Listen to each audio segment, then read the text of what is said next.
Great. And Jerry, are you here too? Yes, I'm here as well. Hi, Jerry. Thanks for joining us. Hello. Sure. Antonio, I can start with a roll call.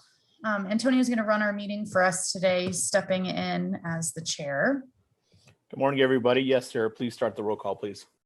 Okay. Jordan Beasley.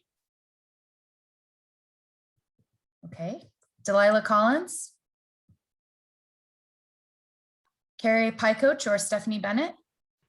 Hey, Sarah, this is Stephanie. Hey, Stephanie. Catherine Keegan. Hi, this is Catherine. Hi, Catherine. Thanks for joining. Catherine Redhorse or Jennifer Lewis. Okay. And Andy Frohard. Hi, Sarah. Hi, board. Hi, Andy. Thanks for joining us. Okay, that's it for the roll call. I've got a couple of Colorado Broadband Office updates. Our data collection is still ongoing. It ends September 3rd. So if you have not heard from our GIS department and would like to participate in our data collection, please reach out to our office. I will have Megan put her contact details in the chat so that you can reach out to her and the GIS team. Our next meeting for the Broadband Advisory Board is on September 21st, and it's going to be a really great meeting. So I'm encouraging everyone to participate.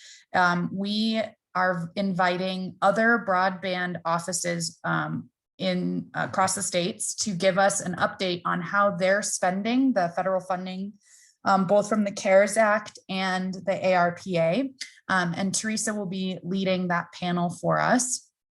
And then finally, our next Lunch and Learn is on the 24th of this month, next Tuesday, and it will be an in-depth conversation with CDOT. I think that's it for the CBO update, Antonio. Great. At this point, we're going to open up for public comment, please. So if anyone has any public comments or wants to place it in the chat, we're more than willing to listen.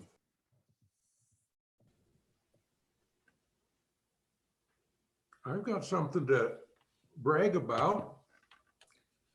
Chuck Litterdale here. I'm very happy to say that I'm communicating this Zoom over my brand new 100 meg fiber connection to Forest Broadband out of Monument. They got me hooked up, and I have not seen the word buffering for the past week and a half. Chuck, I think that's awesome, considering I remember when I first started this job 6 months ago, how much of a challenge you were having with your internet. So I think that's wonderful. Thank you for that great positive public comment. Any further public comments? Am I allowed to ask a question here? Yes, please, Peter. Okay. My name is Peter Smith. By way of background, I'm a network engineer. If you're living in Denver, you're probably communicating through a network I built back in the day of Time Incorporated in the original cable franchise. But so I live down south of Castle Rock in an area called Keene Ranch. It's a neighborhood. And we have stepped forward and got fiber to the home. The project's about 90% of the way done on larger lots. Average lot size down here is about 8 acres. So we stepped forward during the pandemic and spent our own money for this. We didn't see that there was any way to get funding at the time because the old FCC maps, which as everybody knows are horribly inaccurate, showed that we had great service down here, which of course we didn't. We were CenturyLink or wireless providers. Now we are fiber to the home up to 1 gig service. So the question is, we spent our own money for this. Is there any chance, remote chance, that we might be able to get a rebate since we stepped up and made it happen? Is there any funding that could come our way to all our residents who spent their own money on this? I would say that the current EBB income qualifying would be a possibility, but it's probably not, knowing Douglas County, the area you probably live in.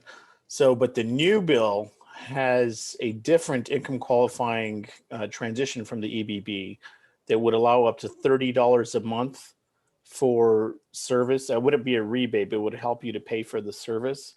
And you may be eligible, but they haven't set the eligibility criteria for that yet. So I doubt we'd be, Antonio, I appreciate that. I doubt we'd be eligible for the service thing. Average home price out here right now is $1.5 million. Yeah, So, very familiar.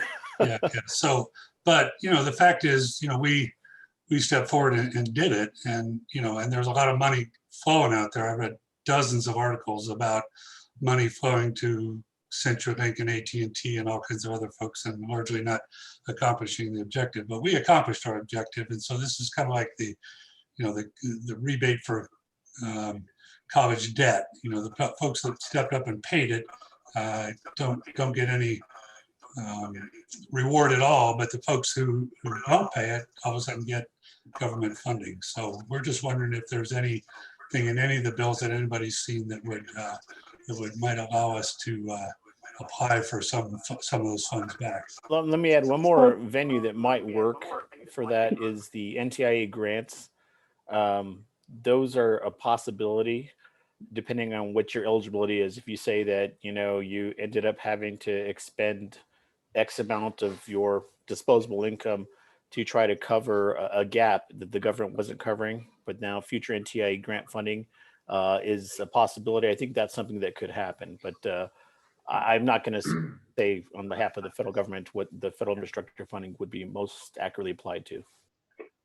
And this is Teresa Ferguson, Peter. I'm the Director of Federal Broadband Engagement for the Colorado Broadband Office. I work for Antonio.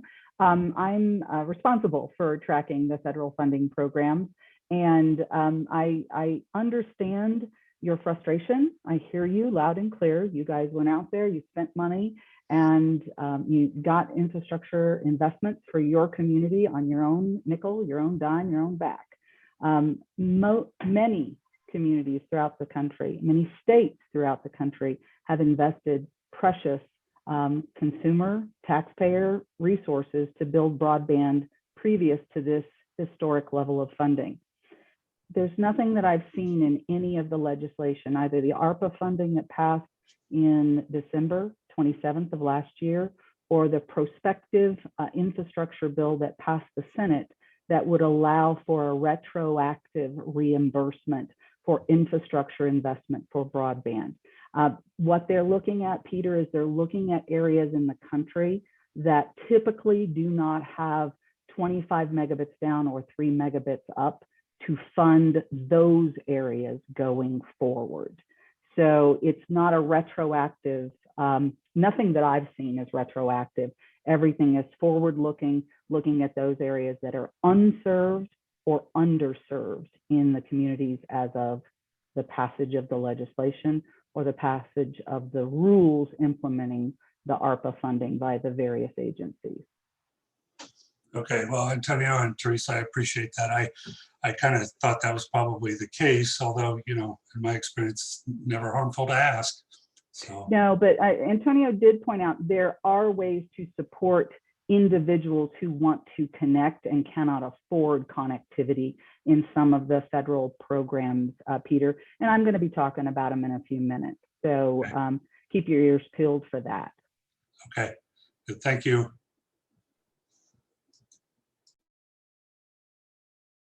Are there any further public comments?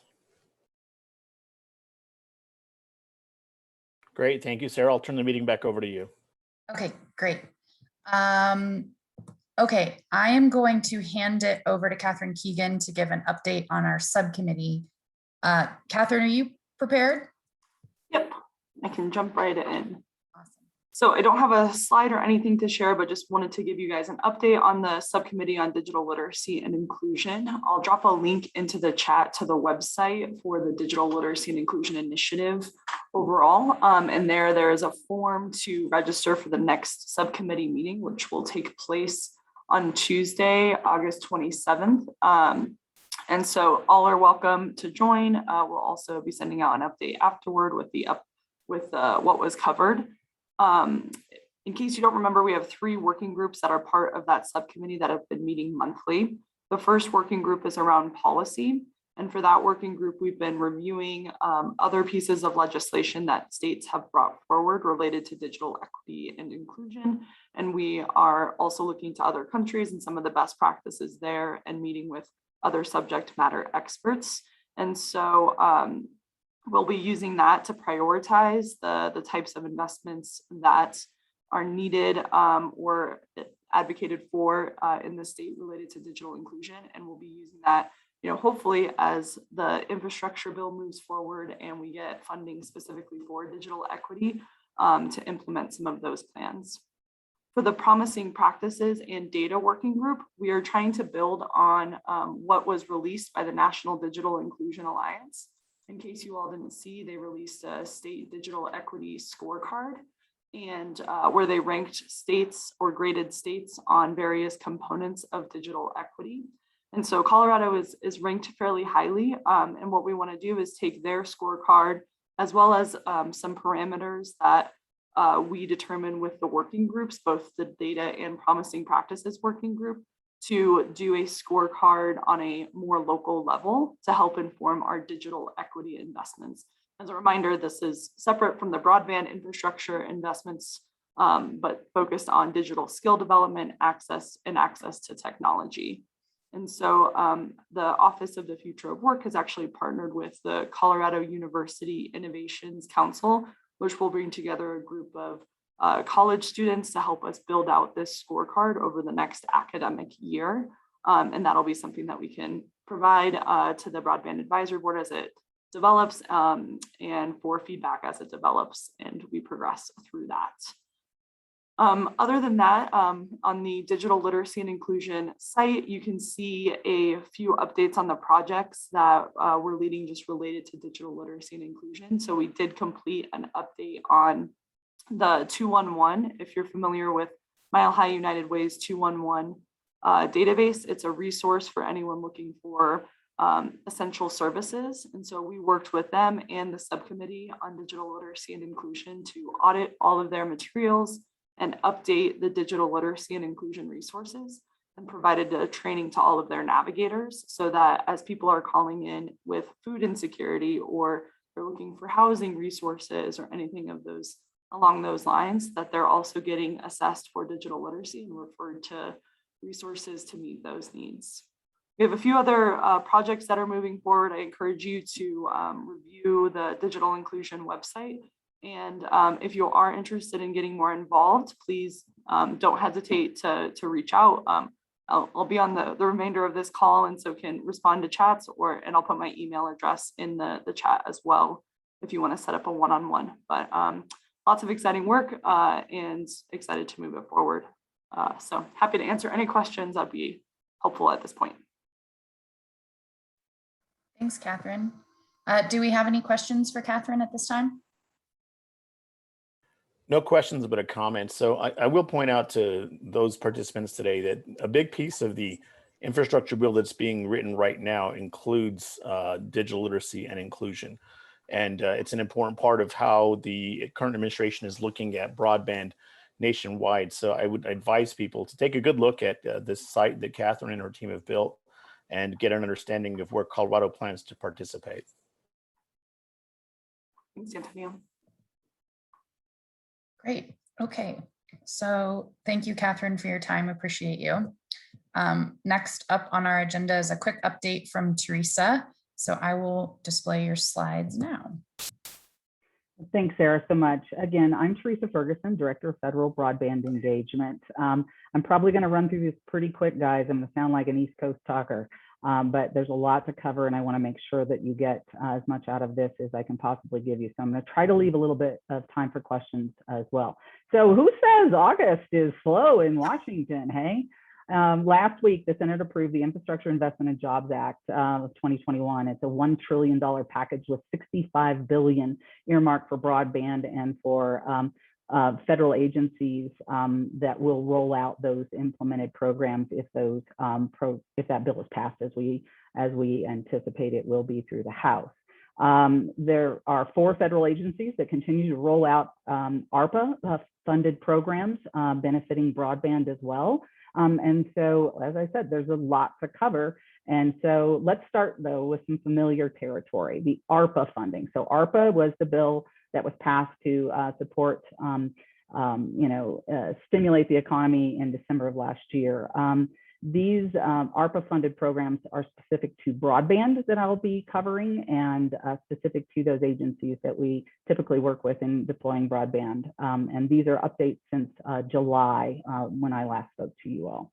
The FCC is the first agency I want to walk through. This is the Emergency Broadband Benefit Program. It's a $3.2 billion program that provides a discount of $50 per month for non-tribal households and $75 per month for tribal qualifying households, and a one-time $100 per household discount for device device to connect to the internet. Since May 12th, when the program began, 4.6 million eligible households have enrolled. 4.5 million of those are non-tribal households, and 102,000 are tribal households. There's a really great tool you guys can look at. It's called the EBB Tracker, which is published by the Universal Service Administrative Company, and it provides all the statistics and data on who's taking this, how much money is left, and things of that nature. So I highly recommend taking a look at that. The EBB has a remaining balance today of $2.9 billion. That represents 1 in 10 households that are eligible for this program having signed up. Colorado specifically, our numbers are at 51,676 households that are eligible. That represents 11,000 of Colorado's 471,000 eligible households.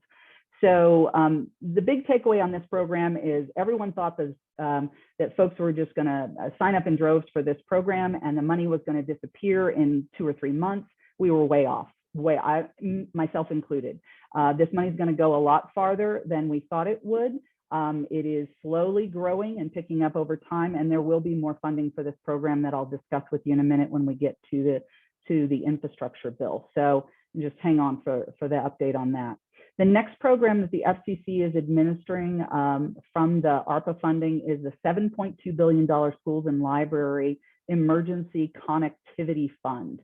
The ECF provides funding to schools and libraries for the purchase of laptops, tablets, Wi-Fi hotspots, routers, modems, and the broadband connectivity to connect students, school staff, library patrons, and locations other than schools or libraries. Now, the funding is limited to students, school staff, and library patrons who lack sufficient access to broadband connectivity and are suffering due to the COVID pandemic. So the USAC, which is the administrator for the FCC for the ECF program, they opened the application window on June the 29th, and the application window closed August the 13th. We're anticipating getting those awards. Schools and libraries should be hearing that they're going to have access to this money, hopefully in September or October, if they can get through those applications quick enough.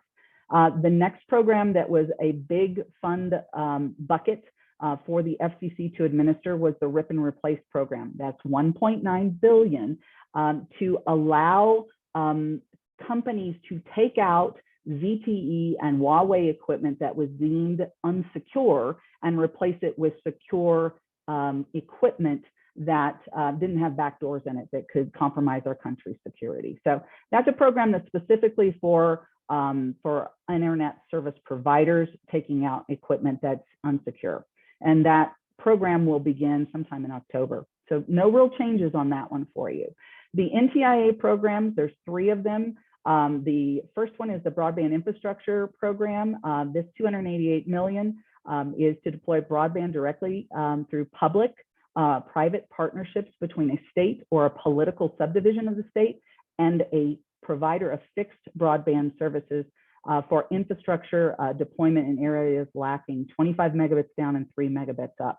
So this program especially focuses on rural areas. Grant awards, well, more importantly, the deadline for applying for that is today. At midnight tonight, so that application window closes. We anticipate getting award notifications in the fall. The CBO has been working closely with a number of applicants in our state, and we anticipate having at least 4 grant applications in this BIP program going forward. So keep your ears open on that one. We're excited about this program. The second program is the Tribal Connectivity Program. It's $1 billion for the deployment of broadband on tribal lands. for adoption and affordability. Specifically, the notice of funding opportunity is out on this program, and the application deadline for this program is September 1st. Grant awards we anticipate in the fall as well. But we'll note here, the CBO signed onto a letter asking the NTIA to extend the grant application window till December 1st to give our tribal nations time to apply for this incredibly important funding. They are struggling, as most states are, in managing COVID and recovery from COVID, and they just need a little bit extra time. So the CBO is supporting a request for extension for that deadline to apply for that program. The third program is the Connecting Minority Communities Pilot Program. This is a $268 million grant program that is available to historically Black colleges and universities, tribal colleges and universities, and minority serving institutions. This grant program will support the purchase of broadband internet access service, eligible equipment, and what's unique about this one is to hire and train information technology personnel.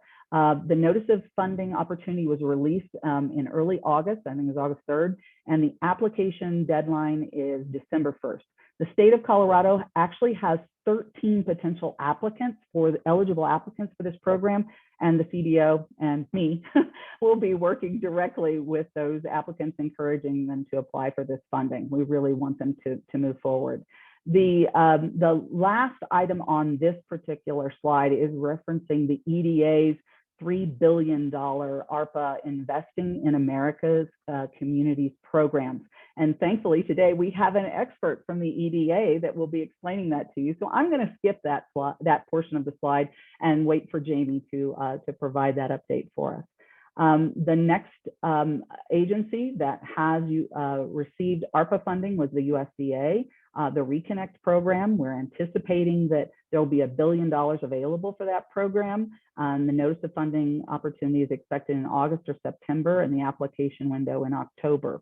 So I'm going to keep reminding you about this one because the state of Colorado has been very successful. In fact, just last week, we received another $10.5 million award for DMEA to deploy broadband throughout their community to over 2,500 homes. It'll be fiber to the home, gigabit fiber. And so Colorado has been doing really well in the Reconnect program, and we really are encouraging ISPs in our state and communities to apply for this funding. Still no word, guys, from the Treasury. We still don't have final rules out for the state and local fiscal recovery funds. We still don't have any rules out on the $10 billion for the capital projects fund. All I can tell you is to stay tuned. So now the big thing everybody wants to talk about is this Senate approved last week, or this week, I'm losing track, last week, on a 69-30 vote, a $1.2 trillion bipartisan infrastructure bill that includes about $65 billion for broadband initiatives. The bill title, if you haven't heard, is the Infrastructure Investment and Jobs Act. If signed into law, the bill would give much of the responsibility for awarding broadband deployment funding to individual states under the direction of the Commerce Department, the NTIA. The bill would target areas where service does not have speed, areas that do not have speeds of 25 megabits down and 3 megs up. And it would require funding recipients to build two standards of at least 100 megabits down and 20 megabits up. The amount to be awarded to the states is $42.5 billion, which would be allocated in a manner proportionate to the percentage of unserved locations in each state to the national average. So it's going to be looking at the national number of unserved households. So it'll be a formula-based distribution. The other key element of this particular portion of the bill is that any funding recipient would be required to offer a low-cost broadband option if they participate in these federal funding programs. In addition, the bill provides for $2 billion for the tribal broadband connectivity program. So that's a supplemental that'll put $2 billion more in the NTIA's existing program. There's $2.75 billion to establish 2 new programs at the NTIA to support digital skills, technology, and adoption. Antonio, this is the one you mentioned. One program would use a formula to make the awards, while the other would be nationally competed. So Catherine and our group will be working together to try to suss out which which of those are the best fit or if both are. There's $1 billion that's brand spanking new. This, we didn't have any clue about this last month, and that's $1 billion for a middle mile grant program that the NTIA would administer. So that's something that shifted from last month. And then there's $14.2 billion in additional funding for the FCC administered emergency broadband benefit program. Remember the EBB I talked about a few minutes ago? Well, this is where the money is coming from. It's this program, if passed, when the EBB funding runs out, a new program will be created called the Affordable Connectivity Benefit Program. It will lower the monthly subsidy from $50 per month to $30 per month. And it will expire on, well, the EBB will expire on December 31st or when the EBB funds are totally expended. So that's when the flip will happen and the Affordable Connectivity Benefit Program will kick in. So finally, the USDA Reconnect Program gets another couple $2 billion to deploy broadband in communities, very rural communities that don't have 25/3. And $600 million will be made available to enable states to issue private activity bonds to finance broadband deployment. One big thing overarching with this whole bill that I want to make sure you know about is it does require interagency cooperation between the FCC, NTIA, and the Treasury to produce an online mapping tool for federally funded projects to track them. So that's something that if it makes it through the final passage would be another tool that we could use to make sure we're using this historic level of funding in a targeted manner. Now, how's this all going to get paid for? There's $10.2 billion from future spectrum auction revenues and $67 billion from proceeds from the February 2021 C-band auction. So, Sarah, I'm sure I ran over my time. There's just too much to cover. I apologize, everyone. We'll post this all to the website, and you can always reach out. You know how to get me. My cell phone's up there, my email's up there. Please reach out with questions if you have them, but I don't want to run everybody over in time. Thank you. Thank you for your time. If I could make a quick comment. So Teresa is running an entire federal programs office for the state of Colorado, and please take note of these slides. Please look at these programs and please apply. One of my main goals here as executive director is to make sure that Colorado is as competitive or more competitive than other states. And thank you, Teresa, for all the great work you've been doing all this time since I've been here. Okay. Back to you, Sarah. Okay, great. Craig, I see your question. I'm going to have Teresa follow up with you offline as we need to move along in the agenda. I'm going to hand this next item over to Megan Gernert, who will be giving a presentation of our new website. Go ahead, Megan. There we go. Can you all see that whole slide, or is it kind of cut off? Okay, I see some nods. All right, so hi everyone, I'm Megan Gernert, the Broadband Data Program Manager here at the Colorado Broadband Office. So today I'll be showing you our new website. I'm also joined today by Lori Kubitz, who's a user experience designer with OIT. She did an amazing job on this project and was the driving force behind the user-centered and accessible approach for our new site. So some basics real quick. The new site is broadband.colorado.gov, which we'll put in the chat. And we launched it 2 weeks ago on August 3rd. So I'll just talk a little bit about why we launched a new site. There are a few things that happened all around at the same time that really got the ball moving on this.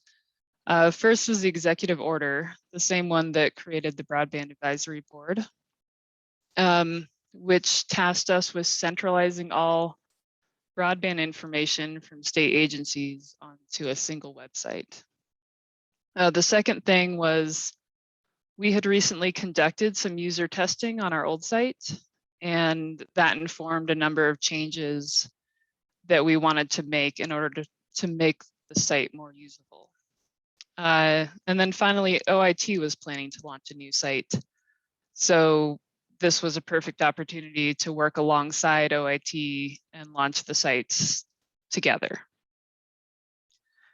So we set out to create a site that meets your needs, our users' needs, and make resources easy to find. And I'll hand it over to Lori to talk about the user-centered approach. Thanks, Megan.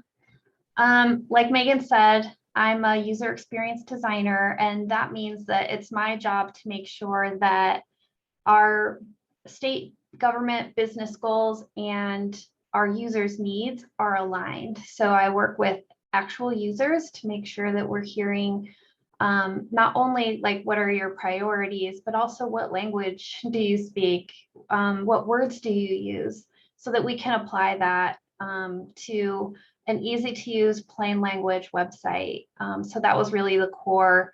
Our users are at the core of this website. I'm really excited to be a part of this project because OIT has also redesigned our main website, and in collaboration with Broadband, we've created a model for state websites moving forward that are user-friendly, usable, so they actually meet the needs of our users. We identified the top tasks that each user group needs to accomplish, and you'll see that as Megan gives the tour of the website in the navigation, that they are accessible first. So we built accessibility into the site so we don't have to go back and retrofit it. It's mobile friendly, so you can use it out in the field, wherever you're at. And it's findable. So we've integrated a lot of that search engine optimization into it. Again, using plain language. So whether you're in the industry or you're a consumer, you can enter in the keywords that you use into Google, and this information will not only come up, but it'll be ranked really high. So it'll be easy to find in a search engine results list. The other thing I wanted to mention why this is so exciting is because OIT is working really hard with state agencies to align their services online in ways that make sense for users. And this broadband website project is really a wonderful example of that. No longer do you need to know what agency is providing what broadband service. We brought it all together in a seamless experience. So we're separating silos and we're focusing on services for the people that use them. And with that, I will pass it over to Megan so she can give you a tour of the website. Great, thanks, Lori. So I will exit out of this presentation. Okay, can you all see the homepage? All right. So we'll just take a quick look at some of the features on the website. Like I said, we are focused on the user. So the first thing you'll see on our homepage are these boxes, which are focused on user groups. So if you're a consumer or an ISP or a community organization, you can click on these pages and find all the resources that are tailored to you without having to, navigate through a bunch of other pages to find what you need. Below that, we have some quick links for some popular pages like the Broadband Advisory Board, the Broadband Deployment Board, our map, and our data submission. And then just below that is news and events so that you can stay up to date. The next page I'll show you is the funding page. So that's accessible up here from the top navigation. What I want to point out on this page is we're putting a lot of effort into making sure that we track all the funding we know about. So we have a couple state funding programs that we have listed in here. And then Teresa helps me try to keep up to date on as many federal programs as possible, which is a tall order these days. So along the left side here, you'll see every program we track And when you click on one of these, this left side menu stays there. So you can easily get back to the main funding page, or just, peruse through all the different funding programs. On this main page, I'll scroll down. We have some, the biggest recent updates and important dates. So you can just, easy snapshot, figure out what's happening and what's coming up. And then I think, you can explore the funding by agency as well, if that's how you, group things in your mind. And then I'll point out up here, this About Us and About Us and News page. If you click on that, it brings you to an overview of broadband in Colorado. This is basically a one-page look at the state's efforts in broadband. So you can learn about the Colorado Broadband Office, the various boards. We have 2 that we manage through the CBO.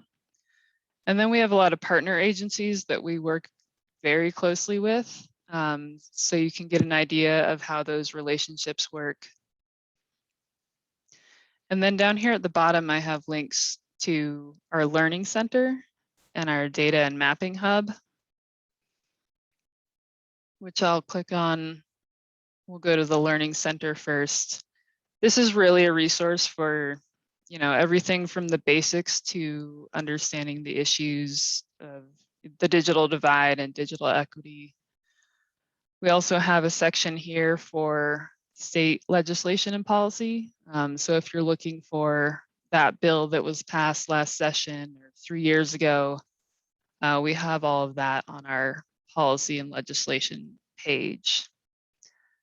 The last thing I'll point out is our Data and Mapping Hub. This is where you can find everything from our mapping applications to downloadable data, other mapping products like the story map, which many of you may remember I presented in December of last year at one of these broadband advisory board meetings. So this is kind of a go-to spot to find whatever data and maps that you need. And as we create more products or find new resources, those will be posted here as well. And that's it for a very quick walkthrough of the site. One thing I do want to point out, I'll scroll down to the bottom here. Every page has a little button at the bottom that says, is this page useful? We're always looking for feedback. The website is not a static thing, so anything that we can change to make your experience better, we'd love to hear from you. So you can fill out this survey, or you can click contact us in the footer, which is available on every page as well. So we want to hear from you to make sure that you're getting what you need from our website. Great, thank you, Megan. And so I want to point out to all the attendees. So when I first took this job, I remember my goal was to try to benchmark the Colorado Broadband Office website against, I was thinking the big states like Texas and California, but Teresa and I have learned, all of us have learned that there's some of the smaller states that are really competitive out there. And with this new launch, I feel that Colorado's at the top. We're at the top in terms of information sharing, both for our citizens and for people across the nation. And as Megan pointed out, we're going to continue to improve it. So thank you, Megan and team, for all the great work on the website. Any questions? Great, thanks, Megan. I'm going to move right along since we're a little bit behind on our agenda and pass it back to Teresa Ferguson to introduce our next guest. Thanks, Sarah. I'm really happy and excited to introduce Jamie Hackbarth today because EDA recently announced $3 billion in supplemental funding to assist communities nationwide in their efforts to build back better by accelerating the economic recovery that most communities have experienced under the pandemic. And so without further ado, I want to introduce Jamie. She is the Deputy Economic Development Representative for the Economic Development Administration supporting Colorado and Utah, but we're going to use up a lot of her time here in Utah. And so Jamie has a very diverse international career path that awakened her passion in equitable and sustainable development. She served at our own Colorado Office of Economic Development and International Trade. I would love to have had her as the CBO. I would almost had you part of the CBO, Jamie.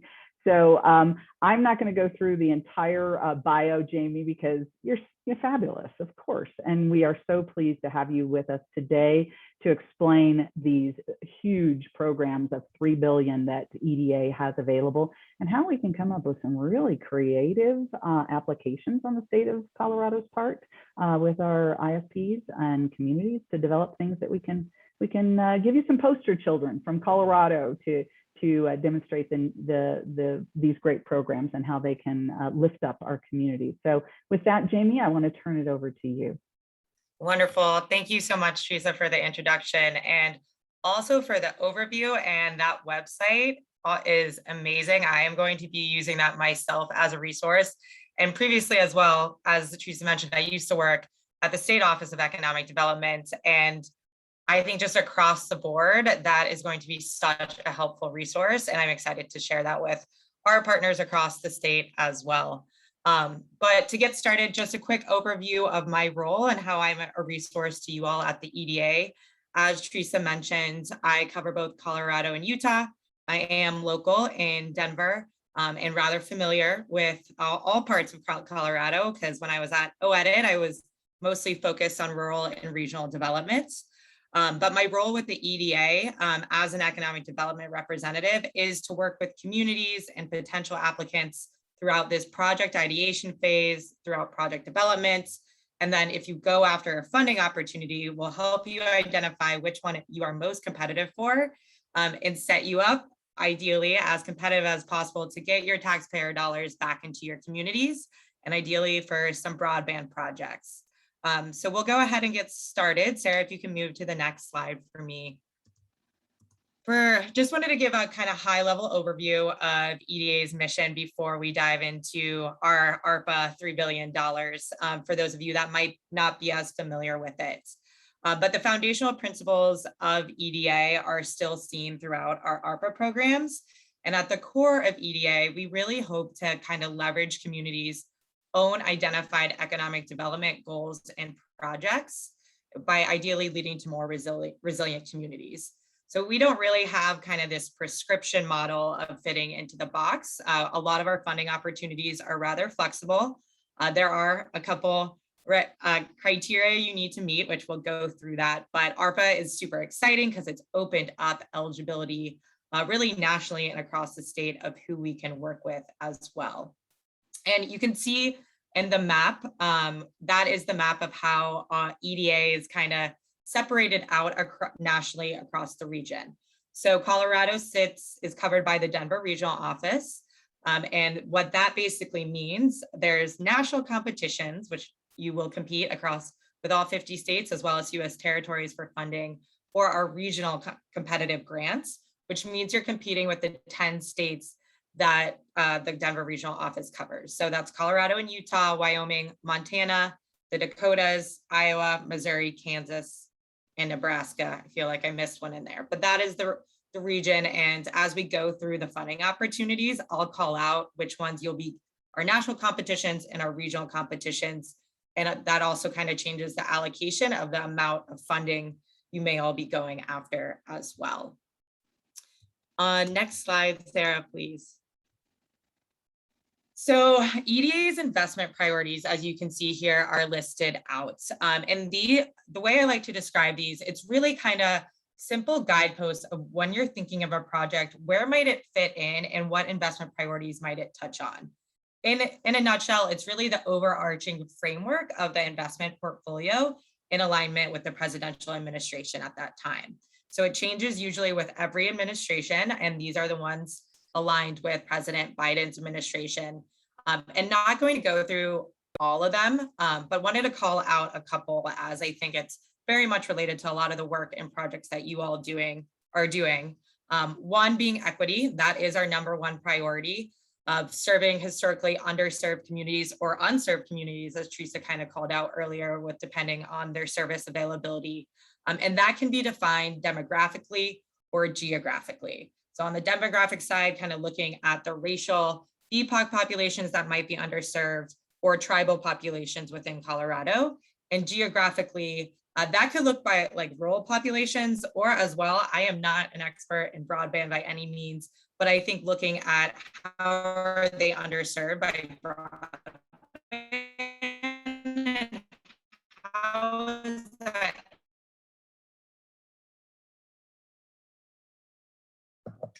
But Jamie, we're having some issues hearing you. Oh, here,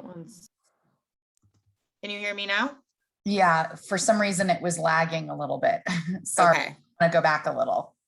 Let me know if it keeps doing that. My internet, unfortunately, has been going in and out the past week.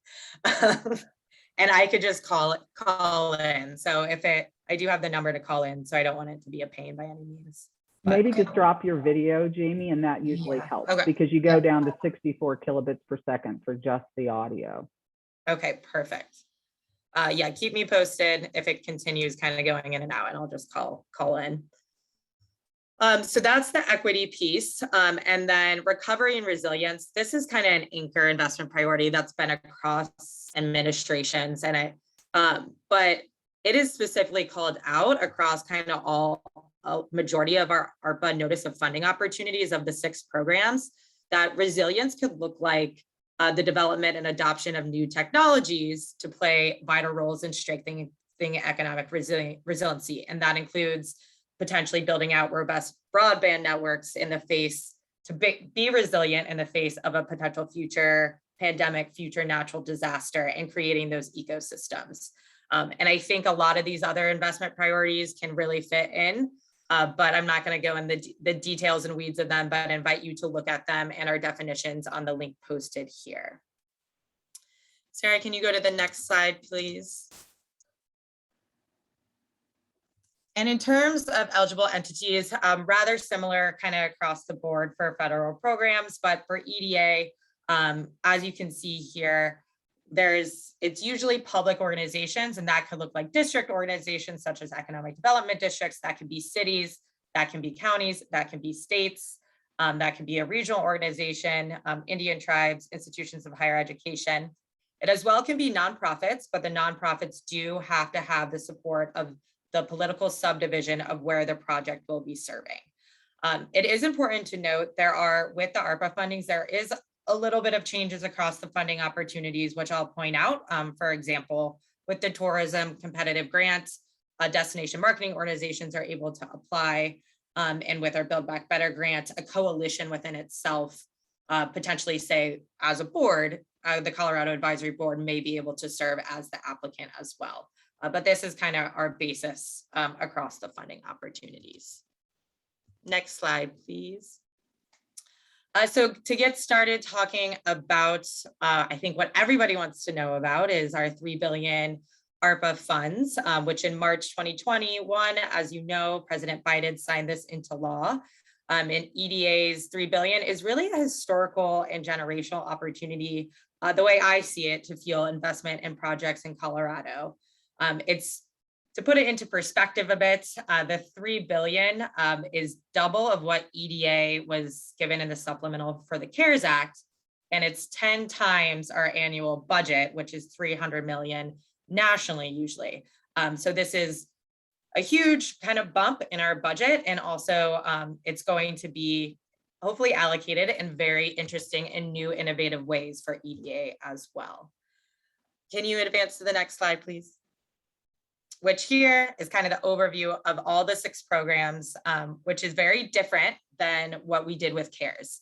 With CARES, we really just had the economic adjustment assistance funding opportunity with it, which is our most kind of familiar and flexible program to people that may have worked or heard of EDA in the past.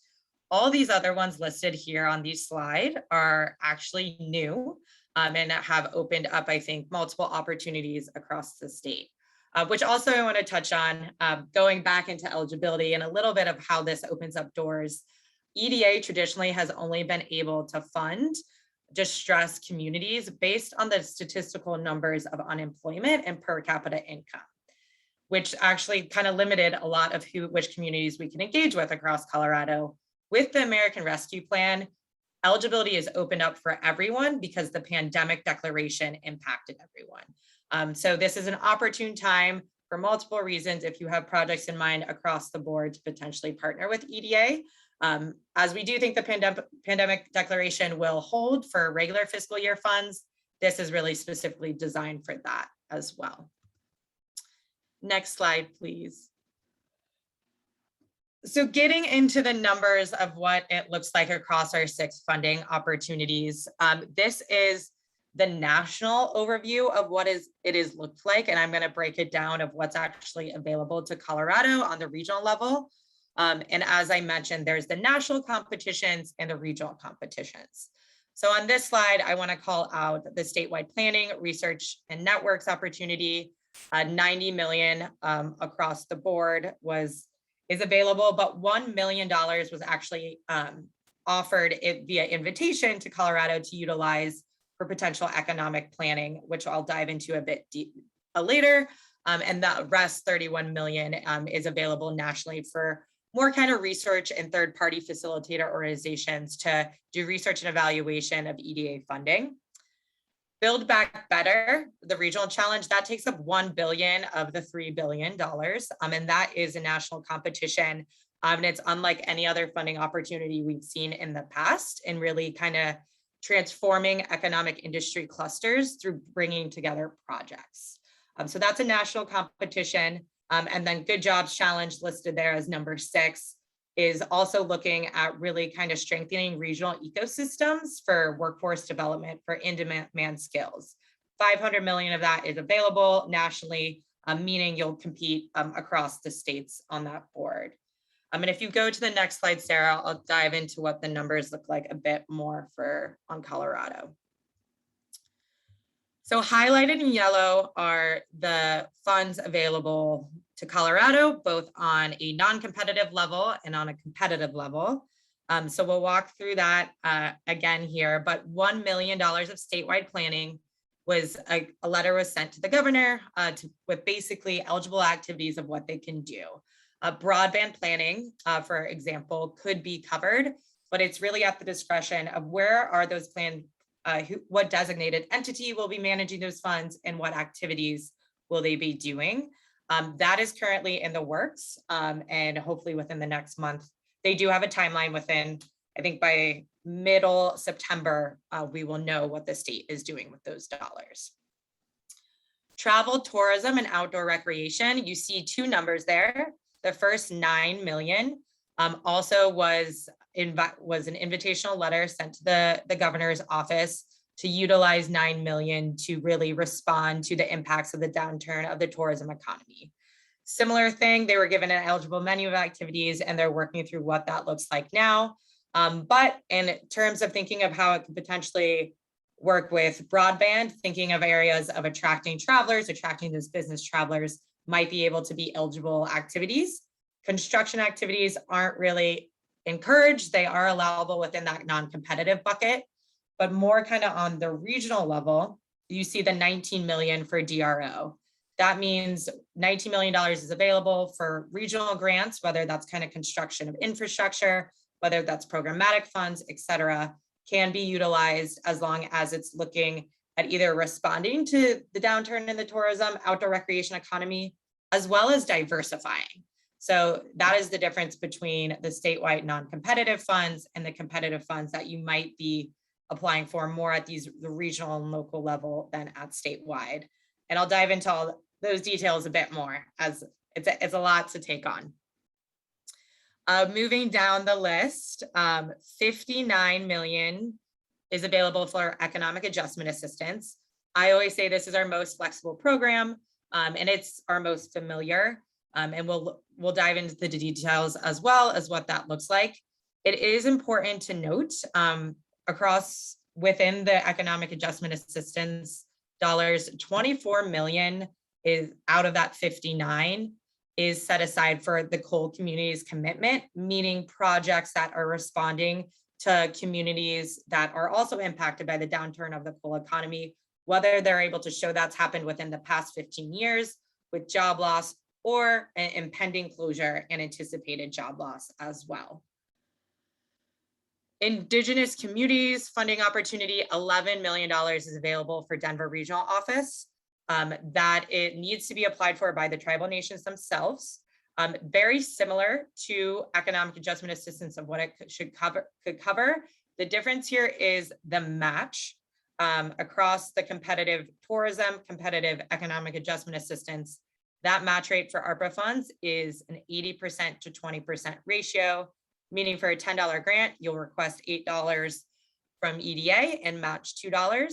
Indigenous communities is 100% match or just match given. So the tribal nations will not have to match any dollars themselves to really kind of amplify areas that we have traditionally and historically been underserved.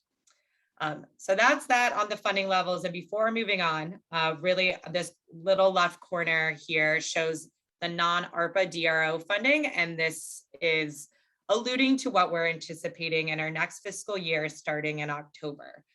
So 15 million for economic adjustment assistance and 4 to 8 million for assistance to coal communities. This is an increase. Usually we're about only at 10 million for EAA and 2 million for ACC. So no, that's coming as well, in addition to all this other 3 billion. So moving on for funding commitments, as mentioned, not going to spend too much time here as we'll dive into this deeper, but the coal communities commitment really allocated 300 million across economic adjustment assistance and Build Back Better to really help those communities not only recover from the pandemic, but create new jobs and opportunities to potentially create or expand to a new industry sector. As well as travel and tourism. Traditionally, EDA has not funded travel and tourism grants at all. It's been very hard because our nexus to high skilled, high paid jobs, direct correlation was hard to make with those projects. Now that has now been changed, while it's specifically with this NOFO, which 25% of the 3 billion is going to. Next slide, please. So EDA and broadband, before we dive into kind of the details of each funding opportunity, wanted to just kind of provide this framework for you all to kind of think through what this could look like. And I would say this has changed. This is from more of our kind of only our economic adjustment assistance projects, but EDA and broadband could really look like construction projects, really to help communities revitalize, expand, or upgrade their physical infrastructure with that creation, that connection to job creation or private investment. I think there's a little bit more leeway now, and that is a Jamie opinion, but I think there's opportunity to have other projects that might not have that direct correlation, but that indirect correlation, depending on the funding opportunity. Types of projects of what this could look like, and there's a lot of examples I could send as well for reference, both in Colorado or on the national scale, can be looking like including property or IRU acquirements, equipment purchase, and then on the construction side, that could look like fiber optic, cable, cell tower, and other telecommunication construction projects. I would say the easiest way and fastest way to partner is potentially on the equipment side, just because construction projects are rather convoluted and could potentially make your timeline longer. Our average grant investment, we used to say it was about 200K to 3 mil. Now, with what we're looking at with ARPA, we're looking at larger projects with a minimum of 500K to $5 million as well. Our typical match requirement, as noted, 50-50 of the project cost. ARPA match requirement is 80-20, so opportune time to potentially partner with EDA with a lower match rate as well. And I'll kind of touch on this throughout the next slides as well, if we could advance, Sarah. So the Build Back Better challenge, this is really the new EDA beast in a way, and we hope a good and transformational beast. It's $1 billion. It is a national competition, and it's really looking at transforming distressed communities by investing in regional growth clusters. And that can be through existing or new industry clusters, which you kind of see the examples of what that might look like on the side as well, from an entrepreneurship cluster to a manufacturing cluster, or it could even be, say, a telecom cluster. But it's really looking at building on the fundamentals of EDA's work by bringing these regional partners together to really identify 3 to 8 transformational clusters or transformational projects and bring them together in one application to really show that difference and that coordinated effort as well. I would note it is not limited to county or state lines. I would say probably the larger you're thinking, for the more competitive, and it could touch on a wide range of projects. So you could have one project, say broadband planning. You could have 3 projects on various different broadband infrastructure across the state. And maybe one related to digital literacy upskilling for the workforce.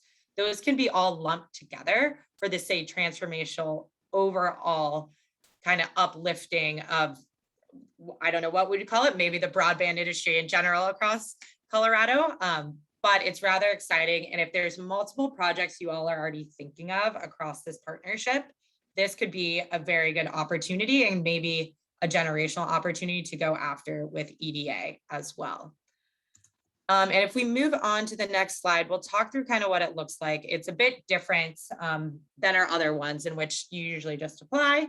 But this is broken up into 2 phases. So phase 1 is what we're calling our technical assistance phase, which really means you're going to apply by submitting a concept proposal. And if you are awarded, it's 100% match rate of up to $500,000. And within this phase, it's going to be a 12-month grant period of really looking at polishing, preparing, and maturing your implementation proposals and other coalition building and convening kind of capacity building as well during this period, to not only bring the coalition and kind of prime and mature those ideas better to apply for phase 2. But no matter what, if you don't receive phase 2, we want kind of the preparation of these plans in details to be able to be utilized across the board, whether for state funds, whether other federal funds, or whether if we pull out one project or another to go after other notice of funding opportunities. As noted, it is a national competition. Phase 1 for Build Back Better is the most impeding deadline with October 19th. So if this is something your partners all want to coalesce around and work towards, I would say let's start those conversations sooner than later. And myself and my co-worker Trent are here to support you all as you figure out if it makes sense to go this route or not. So phase 1, technical assistance. Phase 2 is those implementation dollars, which could be at $25 million to $100 million for those 3 to 8 projects that you identified to go after. That deadline is March 15, 2022. So no matter what, phase 1 will still be going on before you're applying for phase 2. So it's a lot to figure out, but the technical assistance dollars can be used for the preliminary engineering costs, for preliminary environmental costs, for potential construction projects as well. So that's kind of it in a nutshell. I will kind of pause there and then we'll go on to the next funding opportunity, but happy to answer any questions, as I know they're all a little bit different in each of their own regard. But we'll move on to the next funding opportunity of Good Jobs Challenge, also a national competition with the deadline being January 26, 2022. And as mentioned, this is really looking about getting Americans back to work through supporting the workforce ecosystem. And as you can see, there's kind of 3 phases that are outlined, from system development, program design, to program implementation. And you could either look at funding one element of these phases, all 3 elements, just 2, wherever you are within that regard. It's really kind of looking at helping systems become established, helping them become more developed in their curriculum to help underserved communities, and help kind of expand their implementation And as mentioned earlier with equity, this is a specific focus with this program of looking to assist unemployed or underemployed workers across underserved communities. And kind of thinking about this in broadband terms, I know the digital literacy program was somewhat mentioned earlier in the meeting. I do not know all the details of that program, but anything potentially happening at the ecosystem level with that, with the Colorado Workforce Development Council or CDLE or the higher ed or other educational partners, this may also be an opportunity with regards to that as well. And we'll now move into more of the regional focused projects or funding opportunities. So statewide planning, research and networks. So on the left side of the screen, you see statewide planning. Across the board, across the nation, every single state was invited to utilize $1 million for planning efforts. As noted, we invited the governor a couple weeks ago. He will designate an entity to go after that. But if, say, broadband planning is something you all want more investment for, that is an eligible activity with those funds. So encourage you to work with your state partners, as you all are a state entity yourself within the Gov's office or adjacent to, and those activities will be more defined in the coming weeks. The research and networks, as mentioned, that's the $31 million. And that's really looking at investing in researching the effectiveness of EDA's programs and supporting stakeholder communities. Those are usually third-party facilitators or not.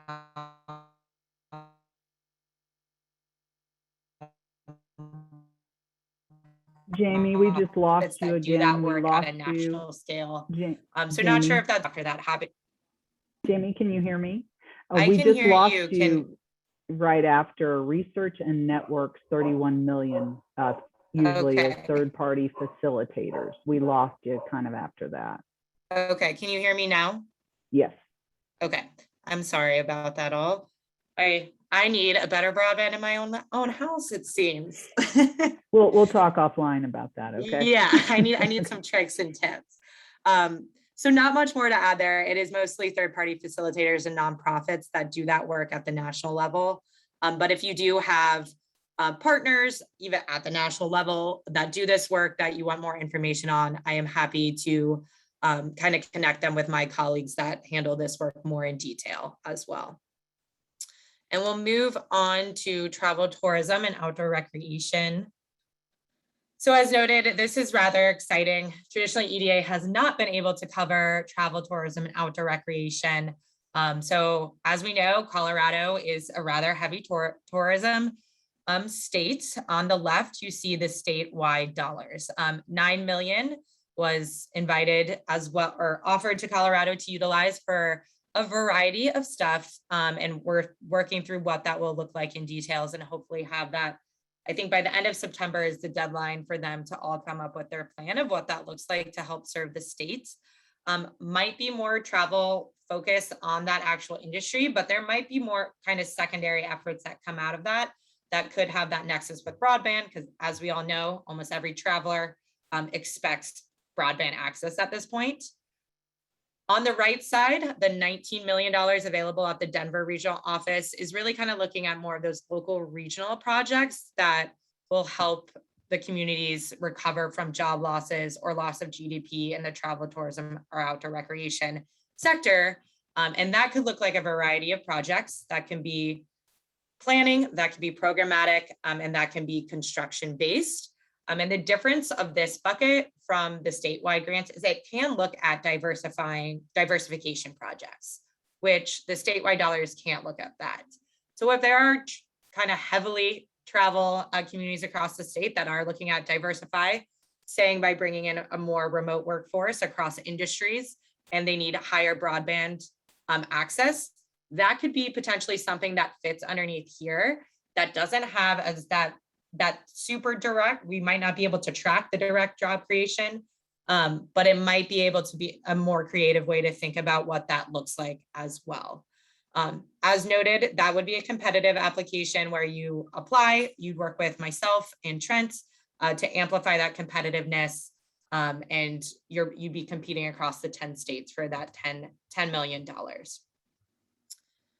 And we'll move on into the economic adjustment assistance funding opportunity, which this is the one I am most familiar with. All the other ones I am still learning the details in and outs of, but the economic adjustment assistance, as noted earlier, the most familiar and most flexible American Rescue Plan program. We can really fund, as we say, everything from the brainchild of a project. So say you need to do feasibility studies, planning, capacity building, that might fall more on that spectrum of funding and kind of the hundreds of thousands of dollars earmark. We could fund the operations of projects. So say for a business incubator, they need personnel, they need space, they need supplies.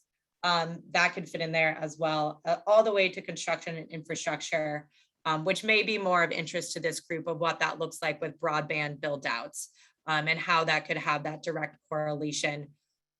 With this funding opportunity, it's a bit more kind of set in stone that it does have to have that correlation with high skilled, high paid job creation. I would say broadband projects have been a bit of an anomaly that we're trying to figure out how to accommodate on EDA side, where we might be able to show more indirect or more overall support of small businesses able to function more and bring in more employees or expand because of that. Rather than our traditional infrastructure projects, we say are, for example, an industrial park in which we'll build that and an employer will move in and we know they're creating those X amount of jobs. There are some great examples of how broadband has done that in other states. But just now we're here to talk through the details of what that looks like. $59 million is available competitively at the Denver regional office, with 24 million of that 59 set aside for the coal communities commitments. The deadline for this, it's whatever you're reading on the website, it kind of changes. What we're recommending to communities, if you have a project in mind, start working on the proposal and start working with us as soon as possible. We are your resource to help access and answer your questions. And I think it's around January 30th, 2021 is really kind of the last soft deadline we're giving people here at the Denver regional office. That might change a little bit later into spring, but it's not that far away.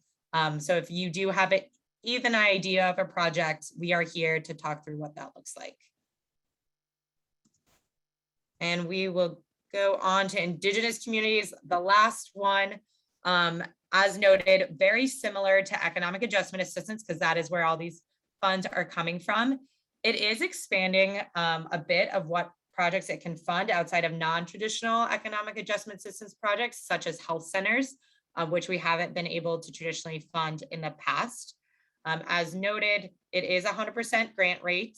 It does need to be applied for by the tribal nation themselves. So here in Colorado, that would have to be the Southern Utes or Ute Mountain Utes actually applying for it as the lead applicant, and they could have co-applicants as well as what that may be. But I will take a break. The next slide shows the link to our resource page, eda.gov/ARPA.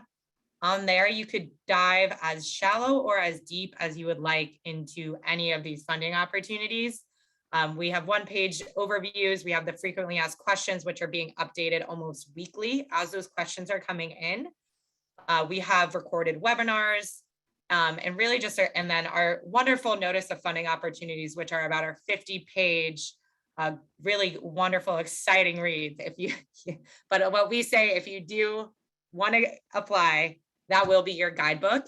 And what Trent and myself always say is we are the personification of that guidebook to help assist you.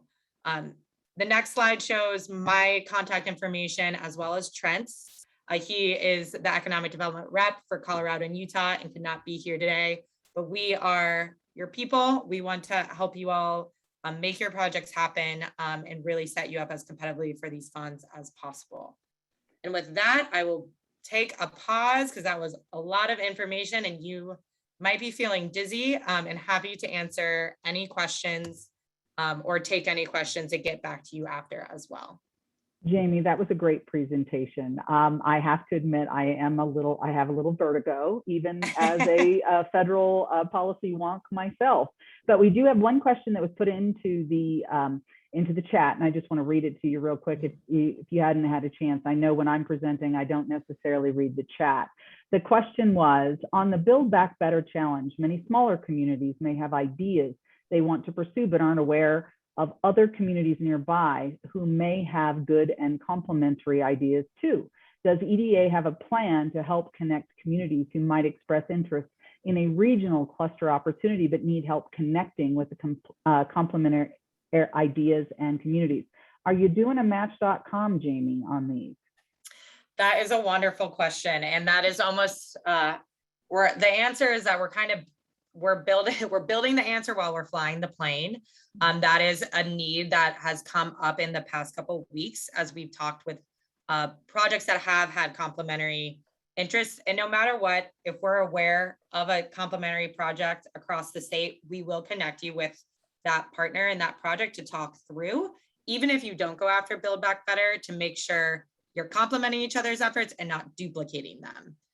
An example of that is, say, we're kind of in preliminary discussions with a couple of food system projects across the state and connecting them. So in short, yes, we will do our best to connect you to those partners that we may be aware of on EDA's end, as well as we do lean a lot on our economic development districts. Colorado is not covered across the board with those, but they are the people that are our ears on the ground. And we have those meetings with them on the monthly to make sure we're keeping that right, as well as with our state partners. Usually OEDIT's our main partner, but CBO, I think as well, we would come to, if a broadband kind of Build Back Better project was coming up, I think we would having to be utilize your statewide knowledge as well. Excellent. I think that was submitted by Alex Dunlop. Alex, if you didn't get your answer, you can jump in. We have a second question from Delilah Collins. Who are the eligible applicants? State agencies or providers, besides Indigenous communities that you went over? The question is, I think it was on the first or second slide maybe that you had, Jamie, with regard to who is eligible for the lion's share of the EDA grants. Yeah, so in short, usually any kind of public, state, county, city government. It could also be nonprofits with that support of a political subdivision of the state. It can be an institution of higher education as well, as they usually, even if they fall kind of in that private area, they usually fall as a private nonprofit and can get that support, as well as district organizations. So that could be association of governments, that can be economic development districts, but we cannot provide funding directly to for-profit entities or businesses or individuals. That was a great question, Delilah, because it really does help. Most of our grant programs that we track on a federal level are available to private entities, and EDA is a bit unique in that. So I think that was really great, Delilah, to bring that up. I want to clarify something, Jamie. As close as I am to these things, I still miss things. And so my recollection in trying to work with EDA programs in the past, the majority of the time, those grant programs were focused on more rural communities. Mm-hmm. What I'm hearing in this new, portfolio from EDA, this $3 billion, diversity and communities that have not, that have really been impacted by COVID are eligible irrespective of rurality. Am I hearing that right? Or am I just hoping that is? I would say in short, yes. And yeah, traditionally, so it changes across which state, but I would say within Colorado, yes, we have traditionally funded distressed communities based on that unemployment or per capita income data, which a lot of times corresponded with our rural communities rather than our urban communities. But with all the ARPA funding, that eligibility has opened up that pandemic door in urban. And I would say for Build Back Better, if you are able to kind of break down urban rural divides and make that a region, it's serving multiple, both urban and rural, that could be competitive within itself. But it definitely opens up. Traditionally, we usually have not talked with communities along the Front Range because of that distress mechanism. We are now talking with everybody. I would say no matter what, we're still going to be a piece of when we are. So I don't make the decisions on the investments. I advocate for the investments of which projects in Colorado. And a piece as an applicant you have to keep in mind is writing that narrative of what are the economic conditions and what are the economic needs and how is this project going to hopefully transform it. Those are kind of the bread and butter of what can make a application competitive or not.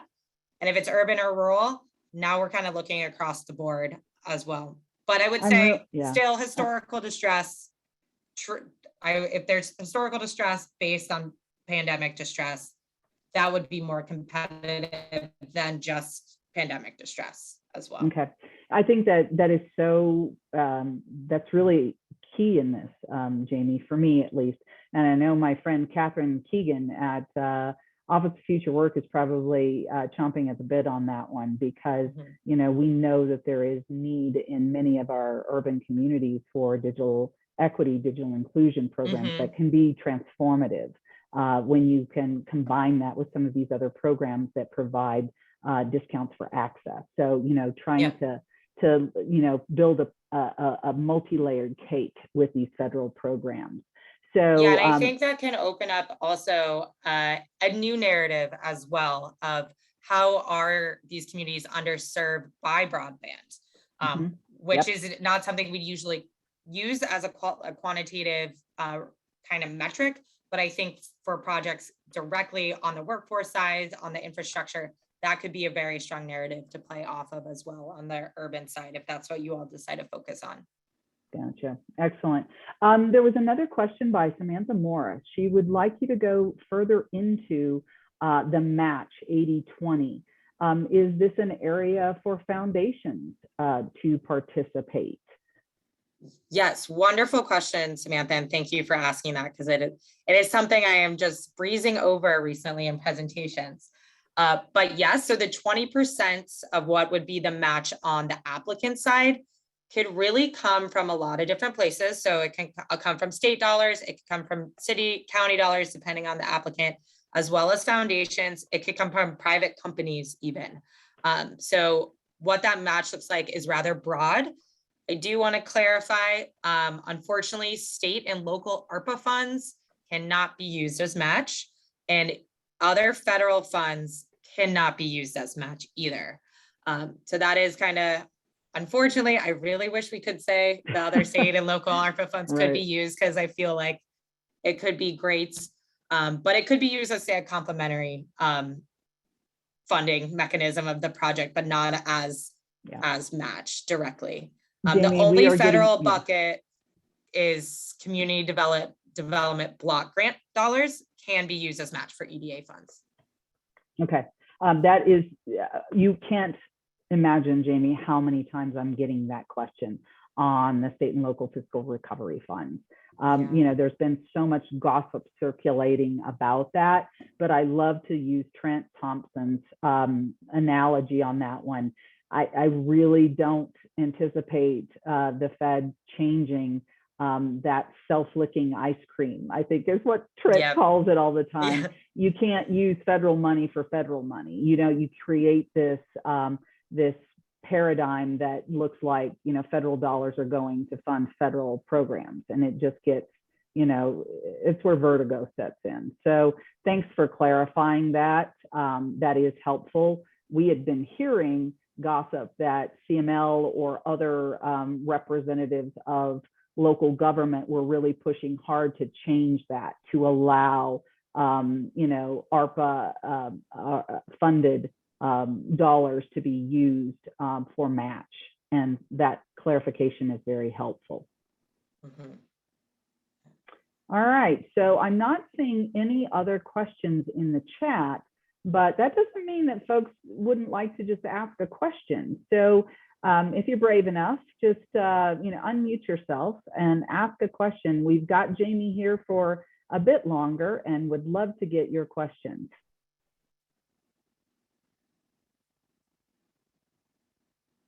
Well, I would encourage a lot more questioning, because let me tell you, the way the current federal infrastructure dollars and the ARPA dollars have come down, and I'm an old Fed, 32 years, as you all know, a lot of time in Washington, and it's basically going to be controlled by these different agencies, primarily Commerce right now, it looks like, potentially FCC.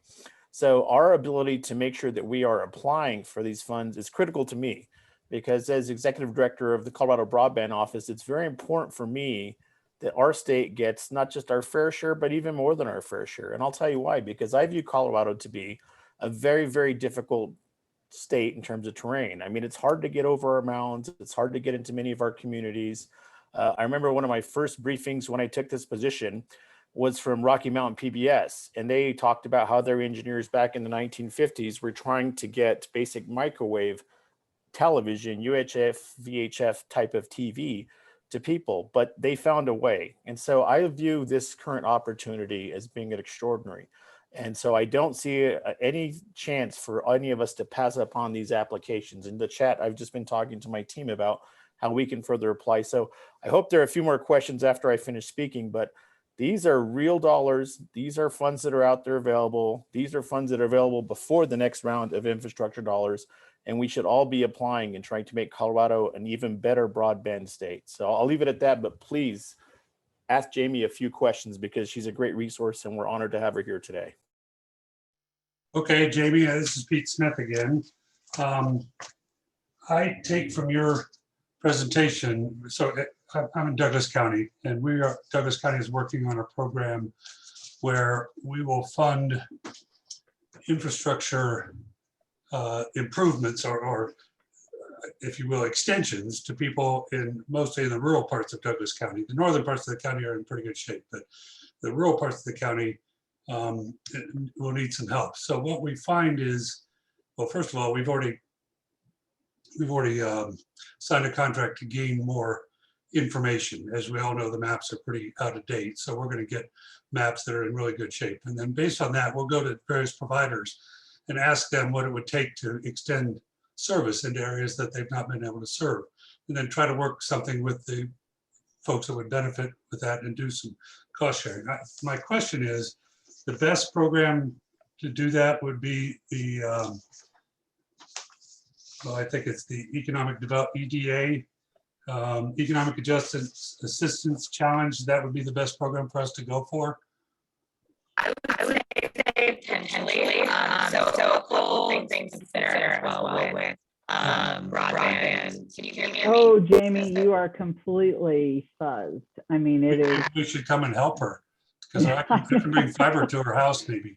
Right. I am just a mile north of downtown here. 1 second. Let's see. Yeah, we cannot hear. It sounds like we're in the Terminator. In my experience, sometimes to get out and get back in helps. Yeah. All right, I will respond to the question in the chat.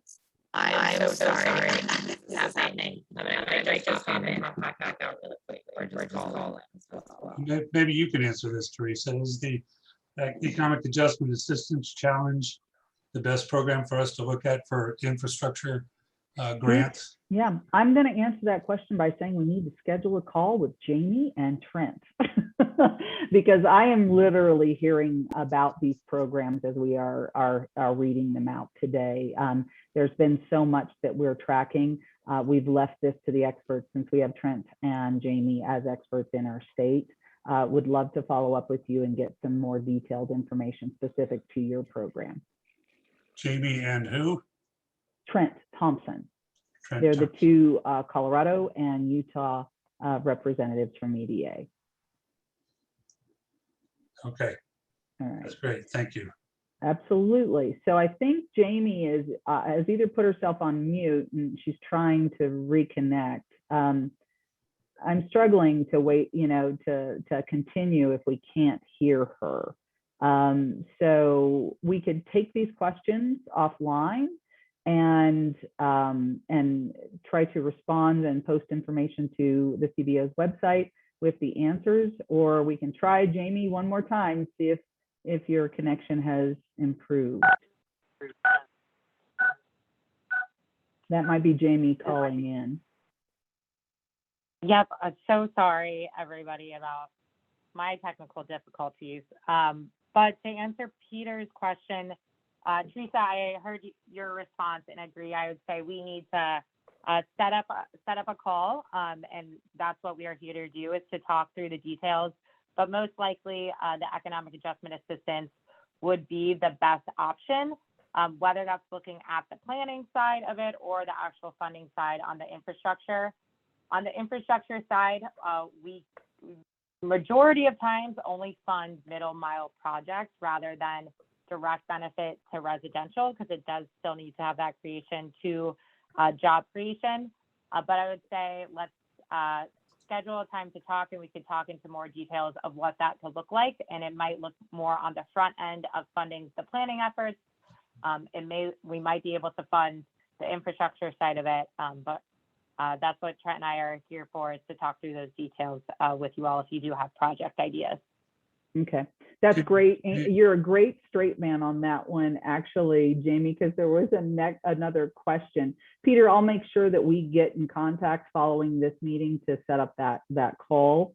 But you sparked a question, Peter, from Jamie's response for middle mile, and talking about what does EDA typically like to fund, Jamie? Is it predominantly middle mile? And can you talk a little bit about any of the programs in Colorado that have been funded from EDA for middle mile projects?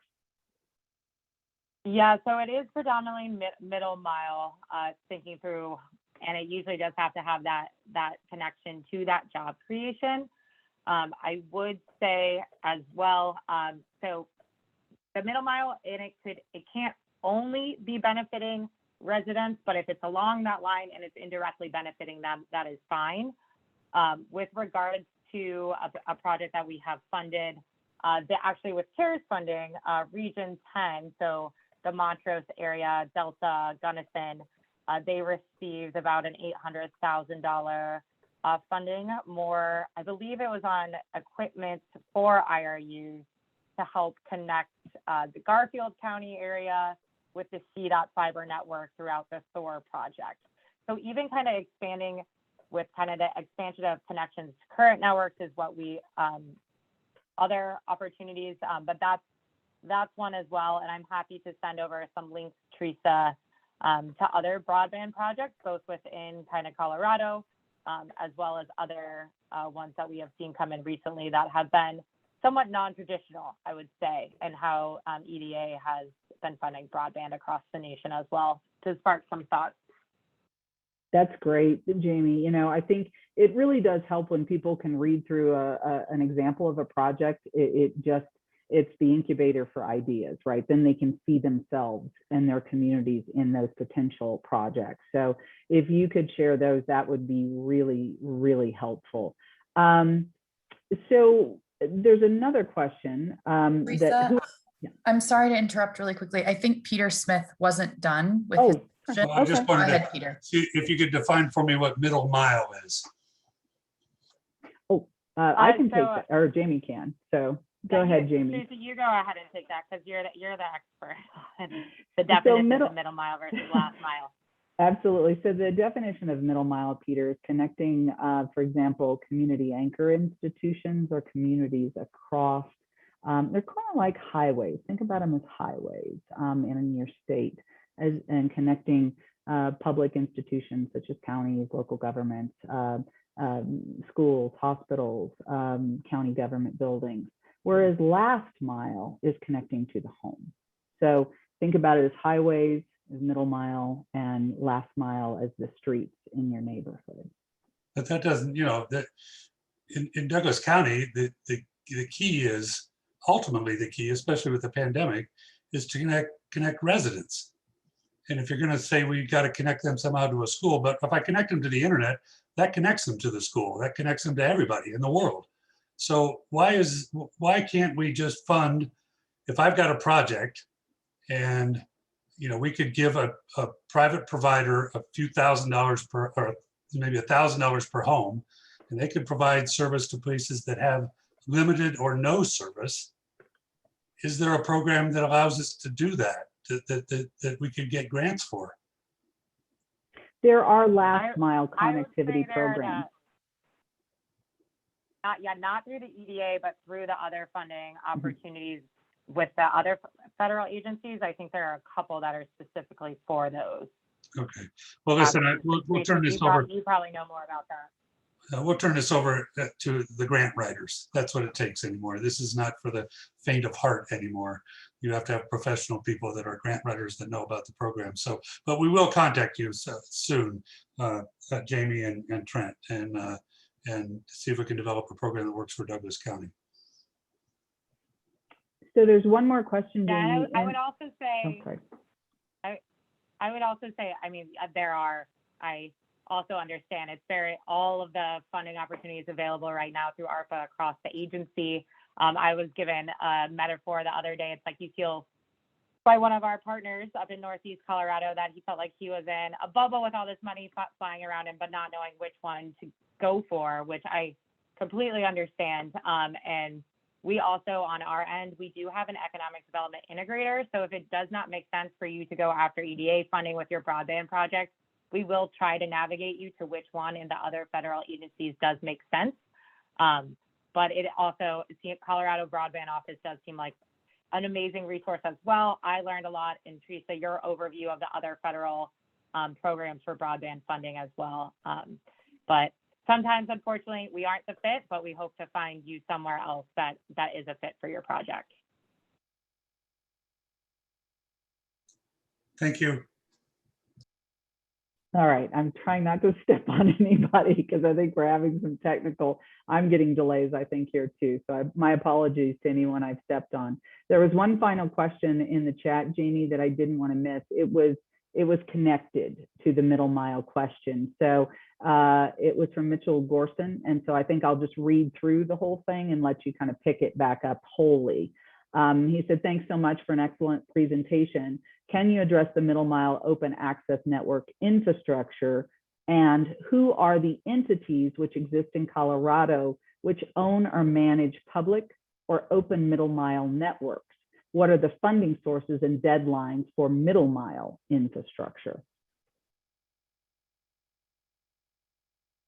So the funding mechanisms and deadlines, I'll start with that.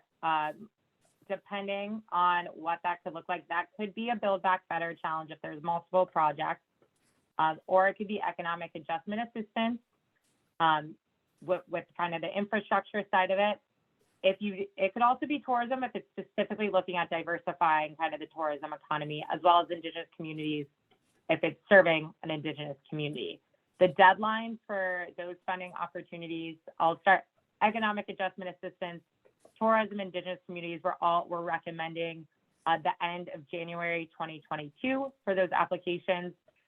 If Build Back Better, kind of that more cluster, large scale projects for potentially middle mile infrastructure to transform a potential industry is of interest, that deadline is sooner. That is October 19th of this year. In terms of which entities do own publicly owned infrastructure, I am not the expert on that, and that might be more a question for you, Teresa, to address than myself.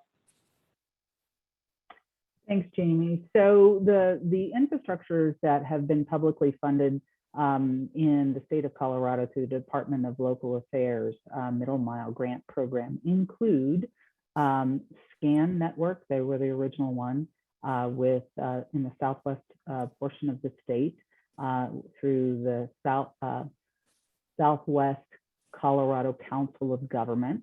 Miriam Gilo-Wiles is the director down there for that program. You can reach out to her for individual information about that program. The next in age for middle mile grant recipients would be Region 10. Region 10 has built a regional network with DOLA funding connecting areas throughout Southwest, but a little north of the SCAN project, the Delta Montrose area. And then our newest regional, middle mile infrastructure is Project 4. with regard to Project Thor, Nate Wallowitz is a representative of the Northwest Council of Governments and Region and Department of Local Agencies, and can provide additional detailed information about that program. And Virgil Turner is the broadband guru in Region 10 that can provide additional information on that, that middle mile network. He has been successful, as Jamie just mentioned, in getting EDA support for extensions of that Region 10 network. All of these, I believe, are on a map that the state has available. I'm not sure if it's on DOLA's website or it might be on our website now. Sarah or Megan can help me with that answer so that you can actually see where the middle mile infrastructure for Project Thor, Region 10, and the SCAN network reside today.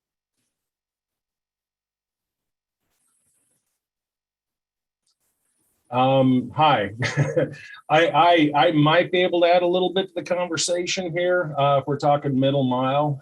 Just by way of introduction, let me put the light down here.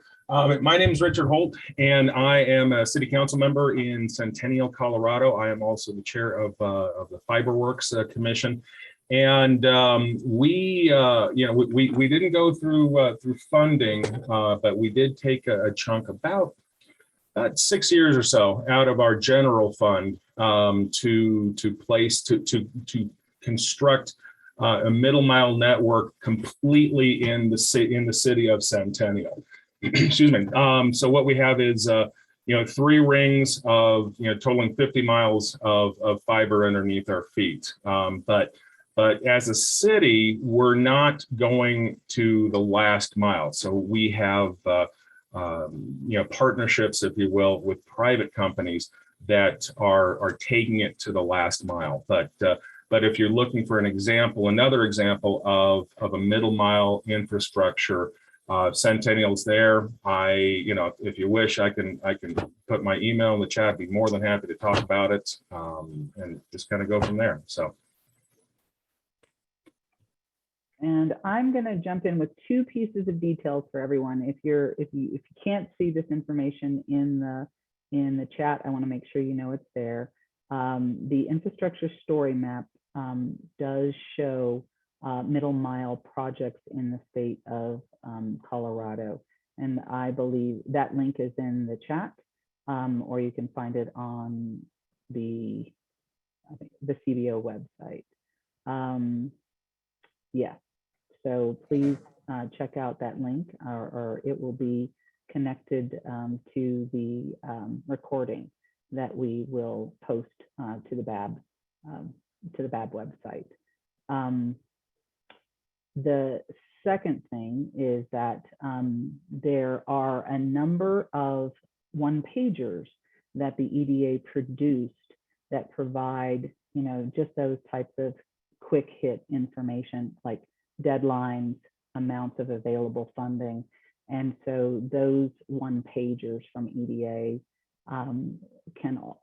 are available absolutely on the EDA website, which I would highly recommend you check out, and may be available on the BAB working group website as well. But I'm overstepping there, Sarah. So would you rather me send everybody to EDA's website? Yeah, I'll have Teresa put the link in the chat here. I want to thank everyone for their questions, and Jamie, thank you so much for joining us, and Teresa, thank you for managing those questions for us. In the future, if you have additional questions about middle mile or any of the other questions we covered today that are outside of the conversation with the EDA, please feel free to bring those to our public comment section at the beginning of the meetings. At this time, I am going to ask for any last questions for Jamie from the EDA, and if not, I will hand it back to Antonio to close the meeting.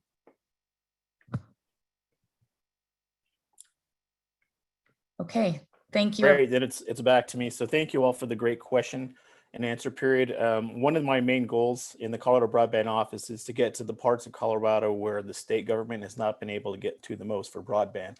So I'm going to pass on that when Jamie offers up her integration team to help us funnel and find the right application source, please go to Commerce, please go to EDA, please ask for that. But also the Colorado Broadband Office, we're a tremendous resource, as you all know, not just Teresa, but the whole team. We want to make sure that the counties that are not Douglas County or not Centennial, the smaller counties, and no offense to you, Councilman Holt, but the smaller counties, the counties that don't have a grant writer to even look for their grants, can know that they have the resource of going to EDA or here to CBO so that we can point you in the right direction. Again, there's a large amount of funding that came through ARPA, and we anticipate a larger amount of funding coming through the new infrastructure bill. So we're here to be a resource. Thank you all, everybody. Have a great day. And this was a very good meeting. Thank you, Sarah, for holding this. Thanks, everyone. We'll see you back in September. Meeting is adjourned.